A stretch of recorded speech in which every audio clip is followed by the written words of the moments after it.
The Knicks lost 113 to 109 to the Lakers to open up their big road trip. But unfortunately, the news you're probably all here for, Jalen Brunson turns his ankle real bad.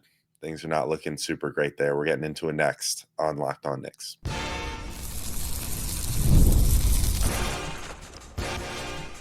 You are Locked On Knicks, your daily New York Knicks podcast, part of the Locked On Podcast Network.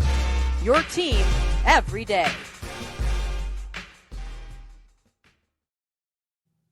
All right, welcome in to Locked On Knicks. Today's episode is brought to you by FanDuel. Right now, new FanDuel customers can get $150 in bonus bets if your first $5 bet wins. I'm Alex Wolf. I'm editor-in-chief of Knicks site, The Strickland, which you can find at thestrick.land. And today, well, it's going to be kind of a melancholy show, at least for the first segment. We're going to talk about the injury to Jalen Brunson. Really, really badly turned ankle. That does not look great. So I will talk through that, including a little bit of personal experience with that sort of injury early in this show. Then talk about the late game execution or lack thereof that ultimately doomed the Knicks from the basketball side in this game. They were up by double digits on this Lakers team in the second half, ceded a lead again, and we're not able to pull it out down the stretch, in part due to that Jalen Brunson injury, but in part due to just some subpar execution and perhaps some subpar coaching as well. And then get into some individual performances late in this one. There were still some interesting things that we saw in this game, including the double big lineup. Saw OG Anunoby still playing pretty well in the offensive end. Saw really great team defense, including from Cat. So there were some positives. I'll get into that in the final segment. But I want to thank you all for making Locked On Knicks your first listen today and every day, whether you're checking us out on your favorite podcast platform or taking in the sights and sounds on YouTube. We appreciate you making us part of your daily routine. Make sure you hit that auto download function on your favorite podcast app or the notification bell on YouTube so you never miss an episode. And if that's not enough for you and you need even more of a Locked On Knicks fix, you can check out the Locked On Knicks daily newsletter, one stop for ultimate team and league coverage, delivered right to your inbox. Sign up for free now at lockedondaily.com. That's lockedondaily.com, and start your day with the all-new free Locked On Knicks newsletter. All right, so let's get into this game. Let's just tell the story of the game a little bit first. So poor execution, another meltdown down the stretch. I think that there was a lot to be desired about how the Knicks approached this game late. They were down by as much as 9 early. They stormed back. They looked really good in the first half, and for early second half, I'm not going to lie, like they got up by as many as 13. They were playing ball hawking defense. They were forcing turnovers. They were getting out in transition, like they were running like crazy, which was great. That was clearly what kind of caught the Lakers off guard. And then they let the Lakers get back into it. They start playing a little slower. The Lakers take the lead late in the fourth quarter, and then who else but Jalen Brunson makes a big bucket to tie the game back up. Gets an and one, gets to the free throw line, sinks it, ties it at 99, and then the Knicks get a big stop. They get another chance to potentially win the game. After that, with 9 seconds to go, Brunson gets bottled up just past half court. He gives it to Josh Hart, who just no better way to put it. He had no clock awareness. Like it seemed like he looked at the shot clock too when he was getting the ball. So he should have known how much time was left, but tries to make a full drive to the hoop. He only had time for a floater. So about a second after the buzzer goes off, he gets the layup out of his hand, which goes in, but unfortunately didn't do it before the clock expired. So, missed his game winner opportunity there. Maybe it's just the lack of what he has in his bag, but either way, misses that. They go to overtime. Overtime goes back and forth. Luka hits some big shots early. The Knicks go down 5, but they get, kind of claw back, and it's back and forth. They have a chance to tie the game. Brunson goes up for a layup, gets fouled by Austin Reeves, and is going to the free throw line for 2, except for, unfortunately, on his way down from said layup leads me to the topic of our first segment. He lands on Austin Reeves's foot and turns his ankle at a 90-degree angle. I mean, just a horrible watch for anyone who's ever had an ankle injury playing basketball. It's the most unfortunate, usually unintentional injury that happens in basketball where there's no avoiding it, but you land on someone's foot and the foot isn't even, and then that obviously forces your ankle to turn. And in this case, I mean, I've had this exact injury before. You land on someone's foot, your ankle turns, and then as you're falling off that person's foot, your ankle basically goes at a 90, going down to the floor. It looked really nasty, especially in slow motion. Like I said, I've had this exact injury before. I didn't end up going to the doctor for this one, which hopefully that's the difference here, is that Jalen Brunson has a professional training staff and everything else. But I had what I assume was probably like a grade 3 sprain or something on that one. The whole bottom of my foot bruised from the tendons stretching.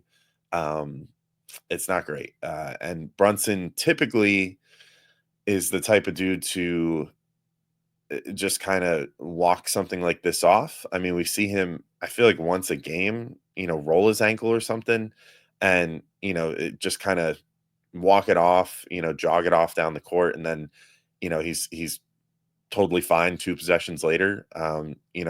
He's kind of a lizard person in this regard.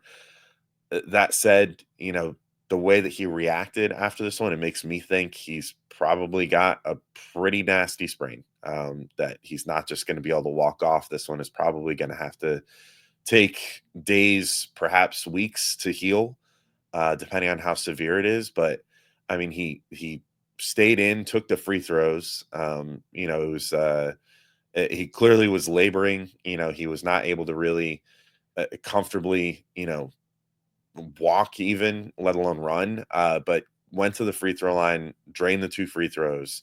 The Knicks then, I mean, this just goes into execution too. Maybe just situational awareness for Mitchell Robinson too. But like Mitch is slow on the uptake after the inbound, and almost then commits an off-ball foul on Luka Doncic, which would have been really bad because that gives the Lakers uh, uh, free throws and possession. But eventually it gets to LeBron, they foul, Brunson goes out, and I mean he walked out, under his own power and whatever. And maybe at that point you don't want him to, almost like you almost would have preferred if they would have, hammed it up a little bit, brought out the wheelchair or something, just so they could immediately get him get that leg elevated and start icing it and whatever else, because it's, I mean, clearly a sprained ankle if nothing else.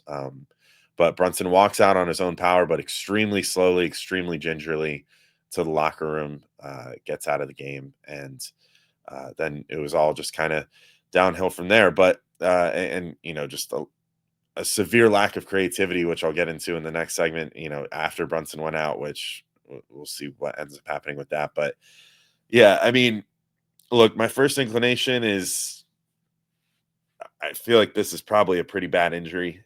Um, I feel like it's probably going to be a high level sprain. Sprains come in grades. There's grade 1 through, as far as I know, grade 3.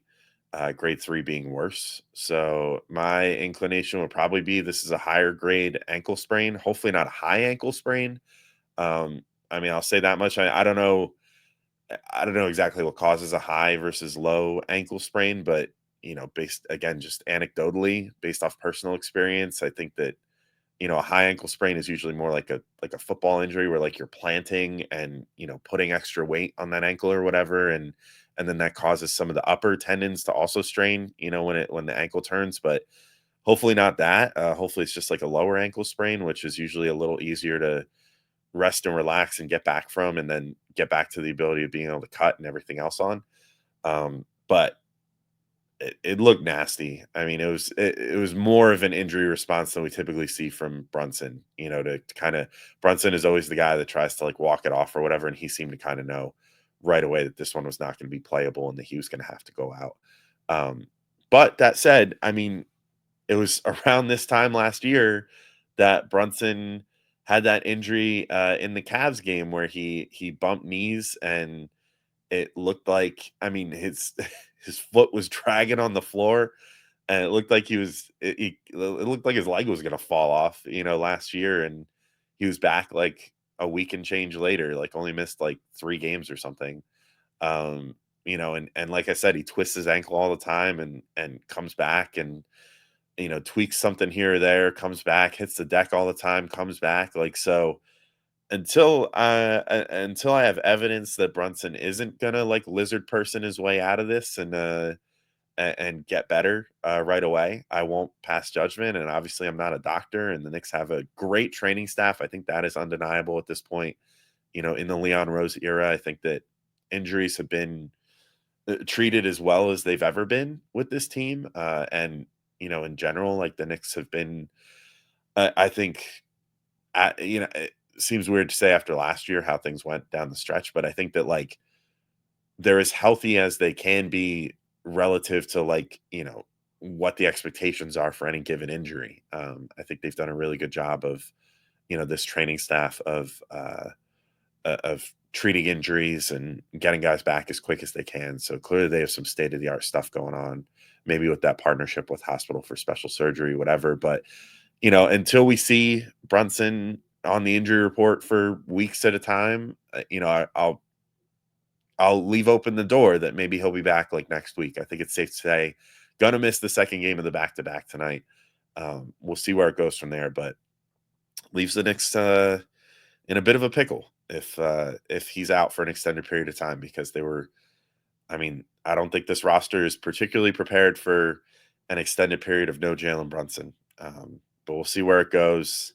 I don't want to lament on this too much. I do want to talk about the game because unfortunately there was a lot of mishaps down the stretch of this game. I think this was a winnable game. They were leading for large parts of it, and they kind of just went into the prevent offense and the prevent basketball again. And I don't think that really works. So I want to talk about that in a moment and some of the things that didn't work for the Knicks, and unfortunately have another Tibbs talk because I think that we're seeing more of his limitations as a coach shine through in games like this. So talk about all that in just a moment. But first, I got to let you all know about our friends over at Prizepicks. And basketball season is heating up. There's no better way to get in on the action than with Prizepicks, the best place for daily fantasy sports. With Prizepicks, you just pick more or less on at least 2 player projections for a shot to win up to 1,000 times your cash. It's easy to use, available in over 30 states, and lets you mix and match projections across different sports. That's probably my favorite thing with this is that during multi-sport seasons, so like for example, we're going to have basketball and baseball both going on soon. You can do like Karl-Anthony Towns over 11 and a half rebounds or whatever his over under is for that game, and then do Francisco Lindor over 1.5 hits for a game. And you can place that as an entry in Prize Picks. It's really fun because it gives you a couple things to root for any given night, and lets you make the multi-sport entry of your dreams. Or you can just keep it to a Knicks game or whatever. Go with what if you feel like the Knicks the best, you can prove it through Prize Picks, which is cool. And really kind of test your knowledge of what you think the team is capable of any given night. You also get fast payouts when you win. Your money hits your account in as little as 15 minutes with no waiting around. So that's always good too. Nobody likes to wait on their money. So download the app today and use code LOCKEDONNBA to get $50 instantly after you play your first $5 lineup. That's code LOCKEDONNBA for $50 instantly after you play your first $5 lineup in the Prize Picks app. Prize Picks, run your game. All right, so we've talked through the Jalen Brunson injury, which obviously is the lead story here because that has potential ramifications for the whole rest of the next season. But there was a game at hand in this one as well. And, a game where the Knicks, honestly, other than the fact that shots just weren't going in, I thought played a really solid game. Like the players were locked in. I mean, this is a marquee matchup, like the Lakers were on a win streak or still are on a win streak now after winning this one. But, it's this is, the East versus West, the classic Knicks versus Lakers, New York versus LA, that whole thing. Both teams clearly got up for this game, but the Knicks were, I thought, playing really well. Like, their defense, I thought, was solid. I mean, the fact that the Lakers got 113 in overtime, this was not a barn burner by any stretch. I mean, both teams were not shooting particularly well, but both teams were defending really well. Like, I give props to the Lakers too. I mean, they did a good job with the hand that was dealt to them by the Knicks, of defending quite well down the stretch, kind of having things figured out on the Knicks end. But the Knicks likewise did a pretty good job too. I mean, Luka had a really good game. Luka just, he could be having the worst season of his career and will still have a huge outing against the Knicks and 30 plus points, 12 assists in this one for him. I mean, he played phenomenal. He just, he toasted him, especially in overtime.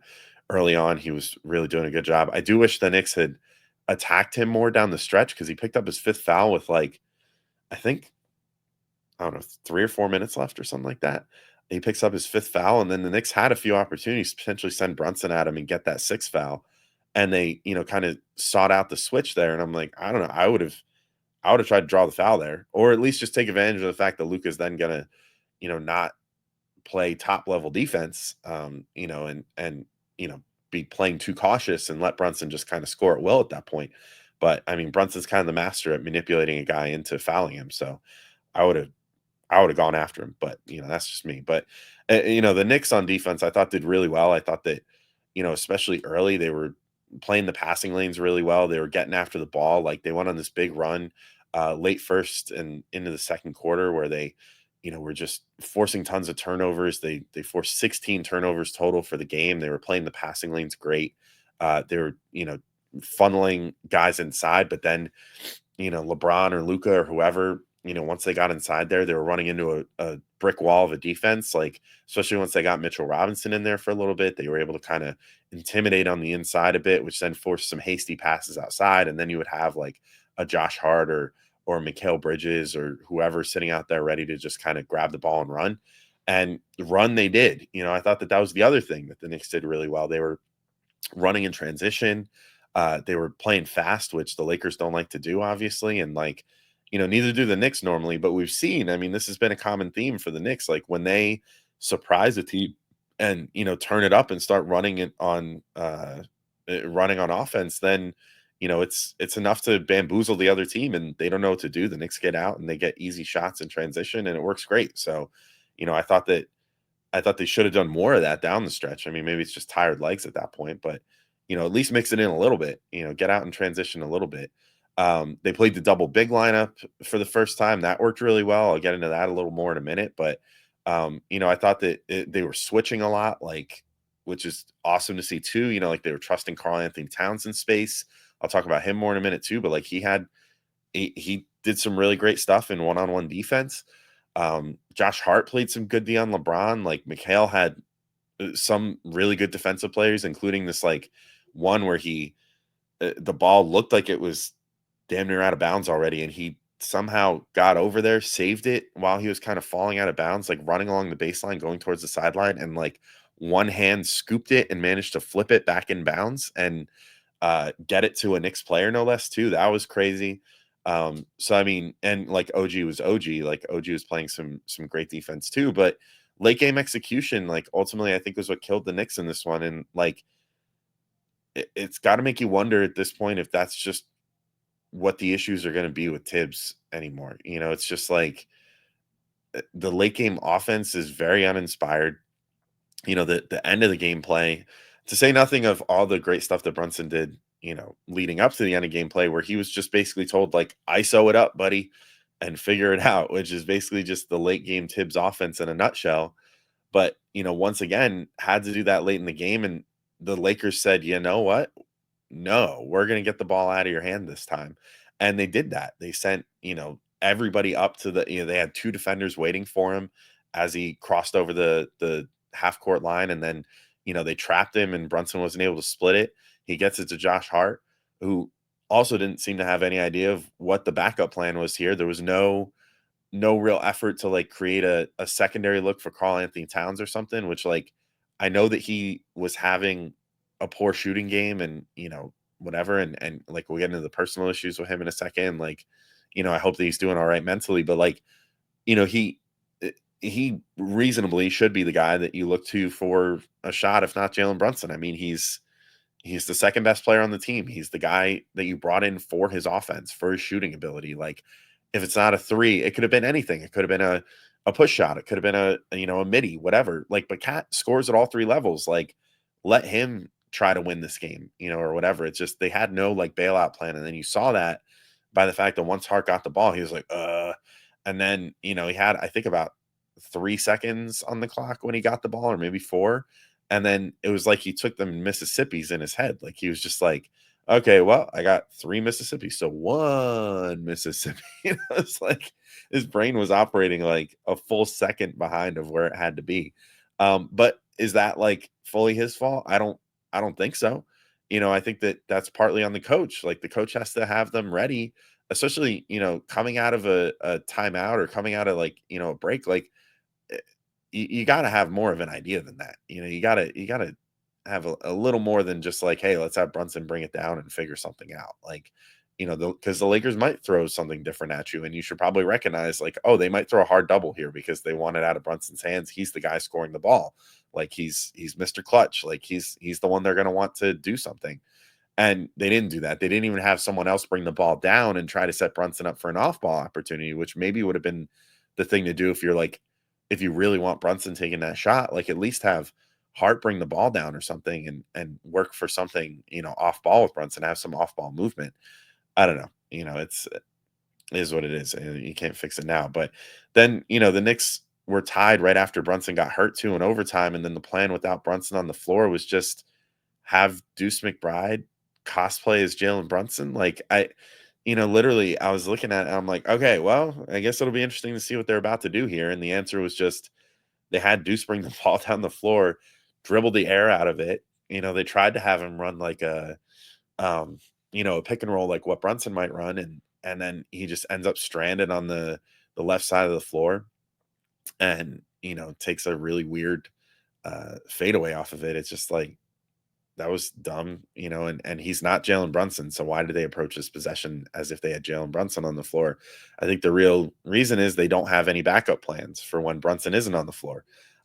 So, I mean, I thought that the story of the game was kind of just the Lakers made adjustments, the Knicks didn't.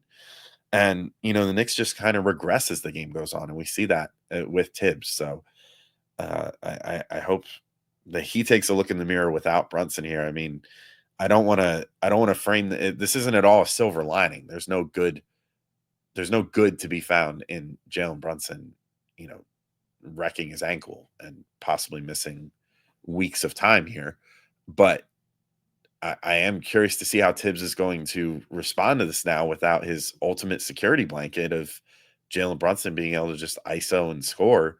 Like, will he let this team continue to be more creative down the stretch of games? Like, how is this going to work with like presumably Campaign and Tyler Kolek, who they'll probably recall from Westchester? Like, those two guys are probably going to have to fill the shoes here with Brunson out. Like, how is this going to go with, a journeyman and a rookie now as your point guard for a little bit while you try to figure this out? Like, can he find a way to kind of get Cat involved in the offense again? Like, can he find more creative ways to work Josh Hart in? Like, if he's going to be on the floor, can you figure out ways to mitigate the fact that like he's getting left alone again from three and clearly is having some issues with confidence shooting from three?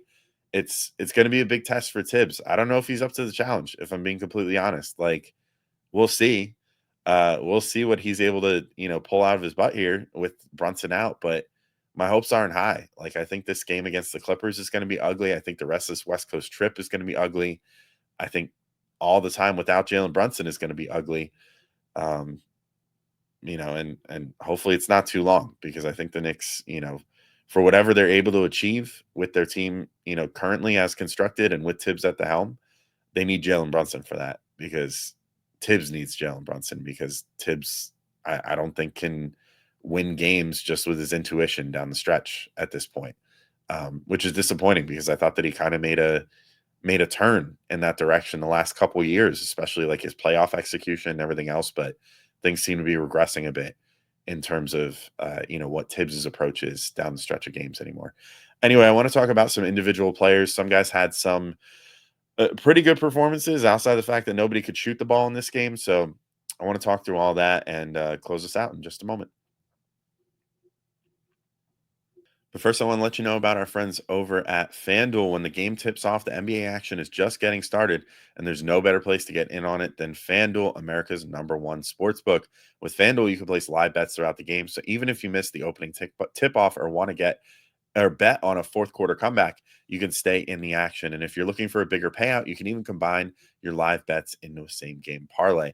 Let me tell you, you can do a live bet same game parlay, which is fun. I love doing those. It's nice. You get a little feel for the game in the first quarter or so, and then you go, okay, you know what? Yeah, I think Cat is going to get like 14 rebounds today, and I think Josh Hart is going to get like 6 assists.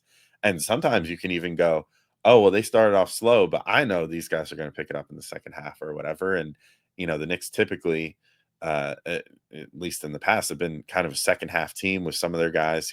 Get with when they get their stats, whatever. It's fun to place one of those bets. You put 3 or 4 things together that you feel confident as a fan are going to happen in the second half, and then to get that payoff when they actually do happen, even if a guy has a down first half or whatever. That's one of my favorite things to do. So right now, new FanDuel customers can get $150 in bonus bets if your first $5 bet wins. Just visit FanDuel.com to join today. That's FanDuel.com for your shot at $150 in bonus bets. Make every moment more with FanDuel, the official sports betting partner of the NBA. All right, I'm back in. Finished talking through this 113-109 loss to the Lakers. Kicking off this long road trip. What a way to kick it off. Just a heartbreaking overtime loss where your best player gets hurt. It sucks. Anyway, speaking of the best player, I mean, I'll shout out Jalen Brunson's actual performance because I haven't talked about it. 39 points, 10 assists in this one. Insane performance for him. He just took over like right from the rip. The 3-point shot wasn't going. He was only 1 of 7 from 3. Of course, you still want to see him get those up because he has the ability to heat up at any point during the game. But adjusted well otherwise. Is getting inside, getting to the floater, getting all the way in, drawing free throws. I thought he did a really good job in this game of seeking out the contact on the inside and getting free throws that way. And there was just not a single guy on the Lakers that could keep in front of him one-on-one. I mean, it was a total fool's errand for them to try to keep anyone one-on-one on him. And the only way that they were able to start, making any progress on stopping Brunson was throwing hard doubles at him, like we saw at the very end of the game. But even that, I mean, he was able to work his way through those. The 10 assists, I mean, he was finding guys, whether they were cutting, whether they were on the inside already, whether they were on the perimeter. Obviously, not a ton of perimeter makes to be had in this one. The Knicks shot like 20% from 3 on the overall, but just an insane performance from Brunson. Please get well soon because this team desperately needs you, buddy. The Knicks cannot go on without Jalen Brunson this season, and certainly not achieve anything they want to achieve without him. OG Anunoby, second on the team, 20 points, another big scoring game for him. 4 boards, 1 block. Shot 7 of 18, so that looks ugly, but 4 of 11 from 3. He was like the only guy that was able to get anything moderately going from 3-point range in this game. They were like very reliant on the fact that he was one of the only guys that was really drawing the defense out with the threat of his 3-point shooting based off how well he's been shooting lately. And then, the fact that, I mean, he shot 36% in this game. He was the only guy even close to, shooting league average from 3 in this game or close to shooting the team average of around 37% in this game. So yeah, he was good there. But in addition to that, just continue to bully on the inside. I love the aggressiveness from him. Like just a couple plays where he put his shoulder down and cleared space for himself, and then just went up for a 2-handed dunk. It's almost like when you get OG with a smaller player on him, if he gets under the basket with someone that he can kind of seal off or whatever, it's almost turning into like Shaq type stuff where he just, back like prime Shaq used to just throw a shoulder into someone, clear the space, and then just go up and 2-hand dunk it. And you're kind of seeing that almost on like a smaller scale with OG right now. So I love seeing that out of him. I love that aggressiveness. Love seeing him play that physical on the inside. Really take advantage of the fact. I mean, he's a wide-shouldered, strong dude. Like, against other wings, he's he's generally going to be larger. So it's good to see him take advantage of that and, really start kind of bullying guys on the inside and getting what he wants down there. Karl-Anthony Towns, 12 points, 14 boards, off shooting night for him, 3 of 13 from the field. But, obviously he still seems a little off. I feel like we now have a better read on why he has seemed a little off the last couple weeks in general. His longtime girlfriend Jordan Woods shared that one of her and thus I assume Kat's, because they've been together for a long time. One of her close personal friends just died of breast cancer, so I'm sure that has made things hard at home. I've dealt with a lot of cancer in my life, in terms of my family and stuff like that, and I know it's really hard. I know that it can weigh on you. It's not even sudden, it's not like Kat was dealing with learning that someone that he knew had a heart attack or something. Cancer is a long, arduous process and not fun to be around. So I feel for Kat. I feel for Jordan Woods. I hope they're doing okay. I hope that Kat's able to kind of move forward as best as he can as as the season goes on or whatever. But hopefully he's in therapy or whatever and is able to talk things through and work through it, because yeah, it's tough seeing a loved one go through that. But I did think, for what it was worth, like, he had some really good individual defense in this game. I thought that uh continuing to trust him on switches is really paying off. He had possessions against LeBron. He had possessions against Luca. I thought that he those guys, if you probably go and look at like the tracking data today, they probably shot a decent percentage against Cat, but I don't think it was for lack of Cat putting forth really good defense on them. Uh,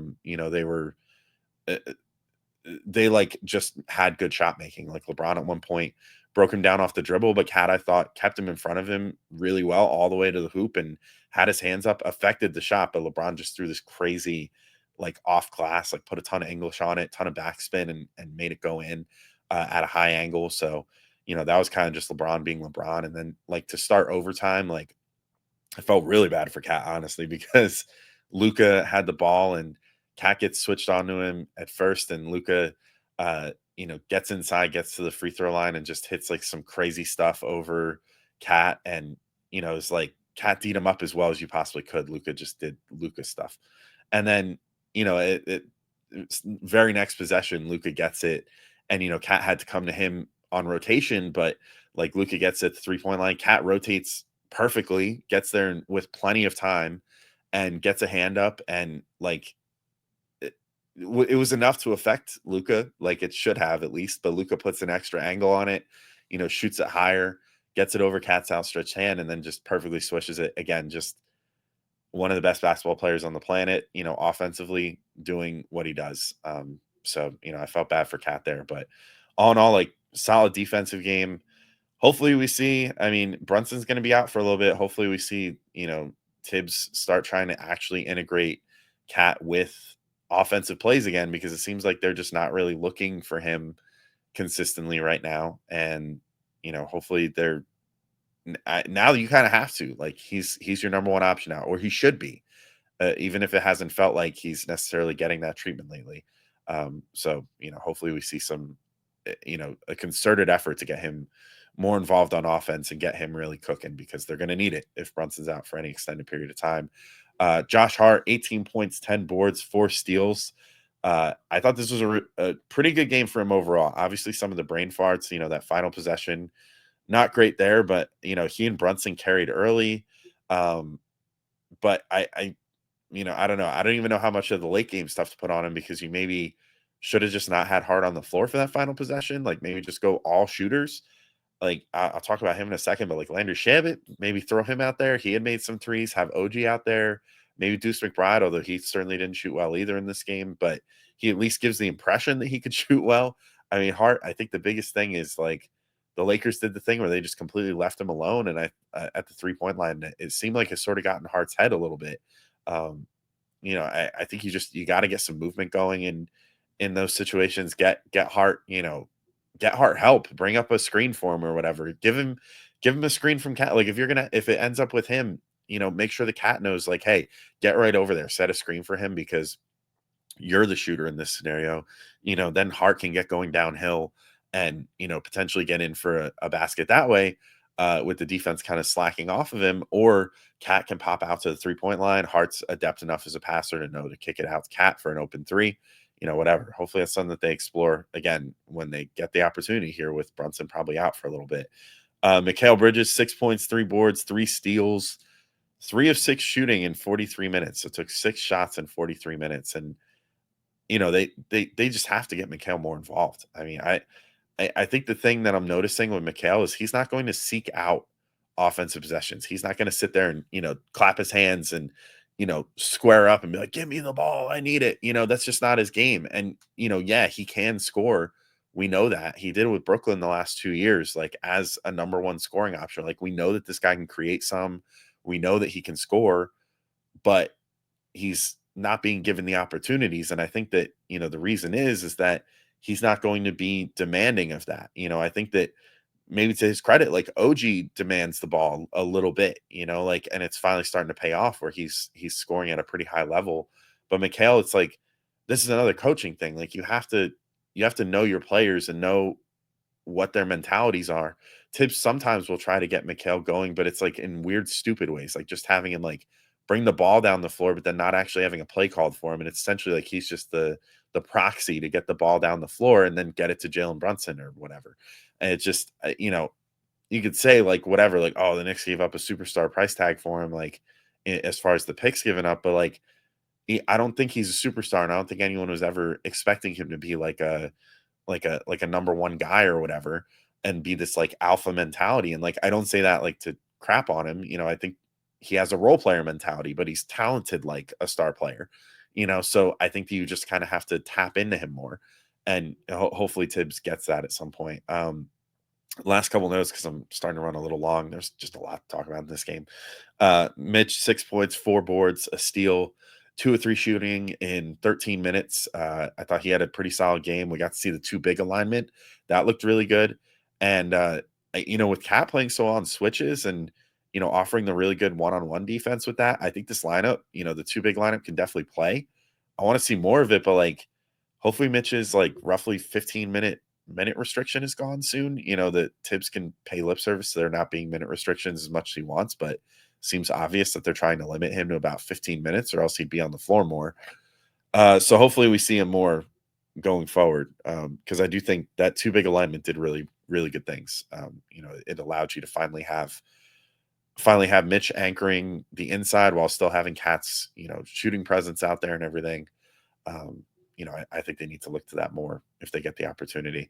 But yeah, Deuce McBride campaign combined 1 of 12 shooting for 3 points between 2 of them. Deuce was 0 for 6 for 0 points. So do the math on how that works out. 21 minutes for Deuce, 10 minutes for campaign. I mean, we're going to need more of these dudes on a night-to-night basis, but especially now with Brunson out. With Deuce especially, it stinks because he's going through these games where he just really can't hit the side of a barn, and like he does so much else to affect winning. But I mean, we saw even late in this game, like they're just he doesn't have the sauce to create for himself. So it's another thing the team's got to kind of do better getting him opportunities. But even then, like they are getting him some 3-point shots. Like he gets like at least like 3-point shots a game, and like he just goes through stretches where he can't make anything. So we need to see a little more consistency out of him. Landry Shamet, I'll close the show on, I guess, a silver lining, but also I feel bad for the guy. Like 5 points, 2 of 3 field goals, 1 of 2 3-pointers. Like, I don't know what more he's got to do to get minutes at this point. Like, the team couldn't make a 3 to save their lives in the second half. So, like, why not throw Shamet out there, the guy who shot 50% from 3 in the limited minutes he was on the floor? Like, give him a little more run, give him a little more of a chance. Like, it's not like he's Steve Novak or something, like, who's out there only to shoot threes and it's going to, like, be, a huge detriment on defense. Like, he's playing good defense. I don't get it. So I would be playing Shamet more, especially when the rest of the team isn't shooting well. Like, give your guys a chance to shine, like give him a chance to be a hero for a game. Why not? You're at full strength, but like you could play 9 guys. Like you can play him a decent amount of minutes. Like give Mikal a little more rest, give Hart a little more rest, whatever. Like Hart was clearly laboring a little bit at times in this game. Like, give him a minute to sit down. Like, let Shamet, who does some of the same things the Hart does as far as like the, the cutting and the driving and but shooting threes, he does better than Hart. Like, let him go out there and do it. I don't know. Whatever. Anyway, that's it for this game. I can't believe I've gone this long. So solo, no less. Oh, geez, you poor people. Anyway, I hope you enjoyed the episode more than this horrible game with the horrible output. Get well soon, Jalen Brunson. Please, pretty please, get well soon. We need you back out there. But until next time, thank you all for listening, and I'll talk to you soon. Peace out, everybody.